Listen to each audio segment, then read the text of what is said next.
ಇದರಲ್ಲಿ ದಿಕ್ಸೂಚಿ ಭಾಷಣಕ್ಕಾಗಿ ವಾಗ್ಮಿಯಾಗಿ ನಮ್ಮ ಪ್ರಕಾಶ್ ಮಲ್ಪೆ ಅವರು ಬರ್ತಾ ಇದ್ದಾರೆ.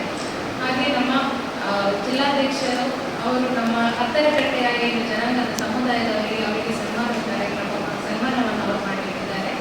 ಹಾಗೆ ನಮ್ಮ ಸಂಸದರಾದ ಕೋಟಾ ಶ್ರೀನಿವಾಸ್ ಪೂಜಾರಿ ಅವರು ಸಹ ಜಾಯ್ನ್ ಆಗಿ ಅವರು ನಮ್ಮ ಮಕ್ಕಳಿಗೆ ಸಮುದಾಯದ ಮಕ್ಕಳಿಗೆ ಸ್ಕಾಲರ್ಶಿಪ್ ಅನ್ನು ವಿತರಣೆಯನ್ನು ಮಾಡಲಿದ್ದಾರೆ. ಹಾಗೆ ನಮ್ಮ ಉಡುಪಿ ಮಂಗಳೂರಿನ ಸಂಸದರಾದಂತಹ ಕ್ಯಾಪ್ಟನ್ ಬ್ರಿಗೇಶ್ ಚೌಟಾರ್ ಅವರು ಸಹ ಬಂದು ಇದರಲ್ಲಿ ಭಾಗಿಯಾಗಿದ್ದಾರೆ. ಮತ್ತೆ ಪ್ರಮುಖರಾದ ನಮ್ಮ ಪಕ್ಷದಲ್ಲಿ ಪ್ರಮುಖರಾದವರು ಹಾಗೆ ನಮ್ಮ ವಿವಿಧ ಕ್ಷೇತ್ರದಲ್ಲಿ ಮುಂದುವರೆದವರು ಸಹ ಬಂದು ಭಾಗಿಯಾಗಿಕೊಂಡು ಇದರಲ್ಲಿ ಈ ಕಾರ್ಯಕ್ರಮವನ್ನು ನಾವು ಮಾಡ್ತಾ ಇದ್ದೇವೆ. ಇದರ ಕಾರ್ಯಕ್ರಮದ ಮೇನ್ ಆಗಿ ಉದ್ದೇಶ ಏನಂತ ಹೇಳಿದ್ರೆ, ನಾವು ಎಸ್ ಟಿ ಸಮುದಾಯದಿಂದ ಇದೊಂದು ಸಮಾವೇಶ ಥರ ಮಾಡ್ತಾ ಇದ್ದೇವೆ. ಯಾಕಂತ ಹೇಳಿದ್ರೆ ನಮ್ಮ ಸಮುದಾಯದಲ್ಲಿ ಪ್ರತಿಭೆಗಳು ತುಂಬ ಇದೆ. ಅವರಿಗೆ ಏನಿದೆ ವೇದಿಕೆ ಏನಂತ ಹೇಳಿ ಅವರಿಗೆ ಸಿಗ್ತಾ ಇಲ್ಲ. ಸೊ ಅದರ ಕಾರಣದಿಂದ ಅವರಿಗೆ ಒಂದು ವೇದಿಕೆ ನಾವು ಕೊಡ್ತಾ ಇದ್ದೇವೆ ಕಾರ್ಯಕ್ರಮದಲ್ಲಿ ಮೇನ್ ಆಗಿ.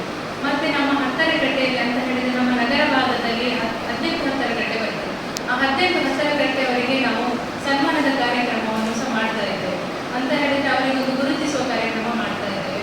ಹಾಗೆ ನಮ್ಮ ಸಮುದಾಯದಲ್ಲಿ ನಮ್ಮ ಪ್ರತಿಭೆಗಳು ಅಂತ ಹಾಗೆ ನಮ್ಮ ಮಕ್ಕಳು ಅಂತ ಹೇಳಿದ್ರೆ ಸಮುದಾಯದಲ್ಲಿ ಈಗ ಪ್ರತಿಭಾವಂತ ಮಕ್ಕಳು ತುಂಬ ಜನ ಇದ್ದಾರೆ. ಅಂದರೆ ಲಾಸ್ಟ್ ಇಯರ್ 2025 ಏನು ಬೆಸ್ಟ್ ಅಂಕದಲ್ಲಿ ಪಾಸಾದವರು ಅವರಿಗೆ ನಾವು ಸ್ಕಾಲರ್ಶಿಪ್ ಅನ್ನು ಸಹ ವಿತರಣೆ ಮಾಡ್ತಾ ಇದ್ದೇವೆ.